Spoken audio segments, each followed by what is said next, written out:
Laser ত্বকের জন্য ভালো নাকি খারাপ? আজ আমি আপনাদের সাথে এই লেজার নিয়ে কিছু আলোচনা করব, যাতে সবারই এর সম্পর্কে ভ্রান্ত ধারণাগুলো কিছুটা দূর হয়ে যায় এবং ভালো ধারণাগুলো কিছুটা স্পষ্ট হয়ে ওঠে।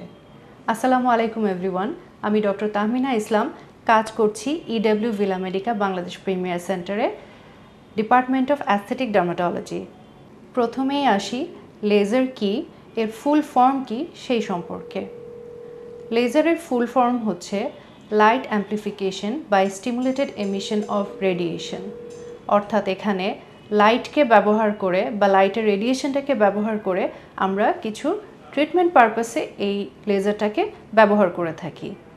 লেজার এমন একটি এনার্জি যাকে আমরা বিভিন্নভাবে ব্যবহার করতে পারি। আমাদের মেডিকেল সেক্টরে আমরা বিভিন্ন ট্রিটমেন্টের কাজে এই লেজার ব্যবহার করে থাকি, যা মানবদেহের বিভিন্ন রোগ সারানোর জন্য যুগান্তকারী চিকিৎসা পদ্ধতি হিসেবে এখন বিবেচনা করা হয়। এখন আসি এই লেজারের ধরন নিয়ে।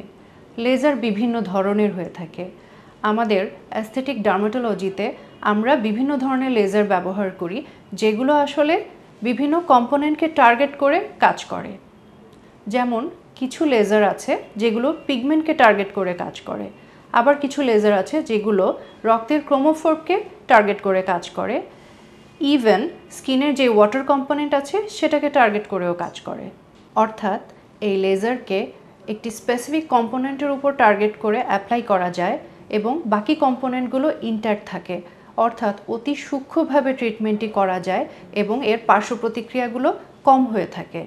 বর্তমান যুগে লেজারের মাধ্যমে অনেক সূক্ষ্ম ট্রিটমেন্ট কিন্তু করা সম্ভব, যেটি আগে সার্জারির মাধ্যমে করা যেত না। এই বেসিক প্রিন্সিপালটিকে কাজে লাগিয়ে আমরা আমাদের ডার্মাটোলজিতে লেজারকে বিভিন্নভাবে ব্যবহার করে থাকি। সবচাইতে কমন যে ট্রিটমেন্টগুলো আমরা করে থাকি সেগুলোর মধ্যে অন্যতম হচ্ছে লেজার হেয়ার রিডাকশন, বার্থমার্ক বা নিভাস, বিভিন্ন ধরনের পিগমেন্টারি ডিসঅর্ডার যেমন মেলাজমা বা ফ্রেকলস, এই ধরনের পিগমেন্টেশনের ক্ষেত্রেও আমরা লেজার ব্যবহার করে থাকি। রক্তনালীর বিভিন্ন ধরনের ম্যালফরমেশন যেমন পোর্ট ওয়াইন স্টেইন বা হেমানজিওমা, এই ক্ষেত্রেও আমরা লেজার ব্যবহার করতে পারি। এছাড়া বিভিন্ন ধরনের স্কার যেমন অ্যাকনি স্কার বা পোস্ট সার্জিক্যাল যে স্কারগুলো হয়ে থাকে সেটা হতে পারে কেলয়েড বা হাইপারট্রফিক স্কার, এই ধরনের ক্ষেত্রেও কিন্তু আমরা লেজার ব্যবহার করতে পারি। মনে রাখতে হবে, একটা লেজার দিয়ে আসলে সব কিছু ট্রিটমেন্ট সম্ভব নয়। ভিন্ন ভিন্ন রোগের জন্য বা সমস্যার জন্য ভিন্ন ভিন্ন ধরনের লেজার ব্যবহার করা হয়। লেজার হেয়ার রিমুভালের জন্য যেই লেজার ব্যবহার করা হয়, আঁচিল রিমুভালের জন্য কিন্তু সেই একই লেজার ব্যবহার করা হয় না। এমনকি একই লেজার একই কারণে ভিন্ন ভিন্ন পেশেন্টের উপর ভিন্ন ভিন্ন প্যারামিটারে ব্যবহার করা হয়ে থাকে।